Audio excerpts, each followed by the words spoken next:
കിണറ്റിൽ വീണ പൂർണ്ണ ഗർഭിണിയായ പശുവിനെ അഗ്നിരക്ഷാസേന രക്ഷപ്പെടുത്തി.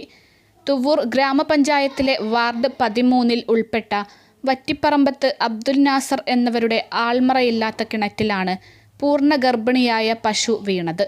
നാട്ടുകാർ ഏറെ പരിശ്രമിച്ചിട്ടും ഒന്നും ചെയ്യാനാവാതെ മഞ്ചേരി അഗ്നിരക്ഷാസേനയെ വിവരമറിയിക്കുകയായിരുന്നു. 50 അടി താഴ്ചയും 2 ആൾ പൊക്കം മലിനജലവും നിറഞ്ഞ മണ്ണിടിയാൻ സാധ്യതയുള്ള കിണറ്റിലാണ് പശു അകപ്പെട്ടത്. ASTO incharge Shri K Pratheesh, fire and rescue ഓഫീസർമാരായ ശ്രീ MV അനൂപ്, ശ്രീ കെ അഷ്റഫുദ്ദീൻ എന്നിവരാണ് കിണറ്റിൽ ഇറങ്ങിയത്. ഓക്സിജന്റെ കുറവുണ്ടായിരുന്നതിനാൽ അത്യന്തം ദുർഘടമായിരുന്നു കിണറ്റിലെ രക്ഷാപ്രവർത്തനം. നാട്ടുകാരുടെ സഹായത്തോടെ ഉദ്ദേശം 2.5 മണിക്കൂറിന്റെ പരിശ്രമത്തിനൊടുവിൽ പൂർണ്ണ ഗർഭിണിയായ പശുവിനെ യാതൊരു പരിക്കുമില്ലാതെ ഉടമസ്ഥന് തിരികെ ഏൽപ്പിക്കാനായി. രക്ഷാദൗത്യത്തിൽ ഓഫീസർമാരായ Shri Abdul Shameem, PP Akhil T, home ഗാർഡുമാരായ ബിനീഷ് K എന്നിവരും പങ്കെടുത്തു.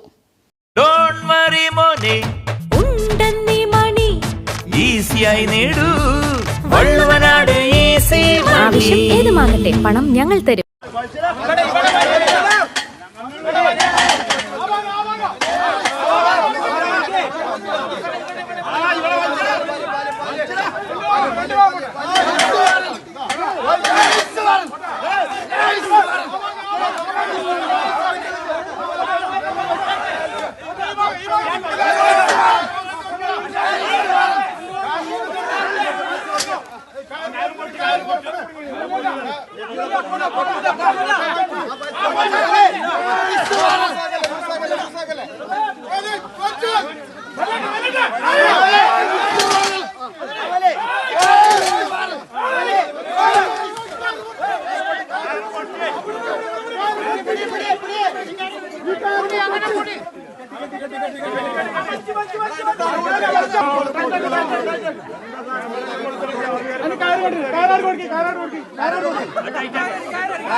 അൽസലാമ ഐ ഹോസ്പിറ്റൽ 21 ലക്ഷത്തോളം സന്തുഷ്ടരായ ഉപഭോക്താക്കളും 2 ലക്ഷത്തോളം തിമിര ശസ്ത്രക്രിയകളും പൂർത്തിയാക്കിയ മലബാറിലെ ഏക കണ്ണാശുപത്രി. ലോകോത്തര നിലവാരമുള്ള ചികിത്സാ സംവിധാനങ്ങൾ, എല്ലാ നേത്രരോഗ ചികിത്സാ സൗകര്യങ്ങളും വിദഗ്ധരായ ഡോക്ടർമാരുടെ മേൽനോട്ടത്തിൽ. Al Salama eye hospital, hospital road, Perinthalmanna.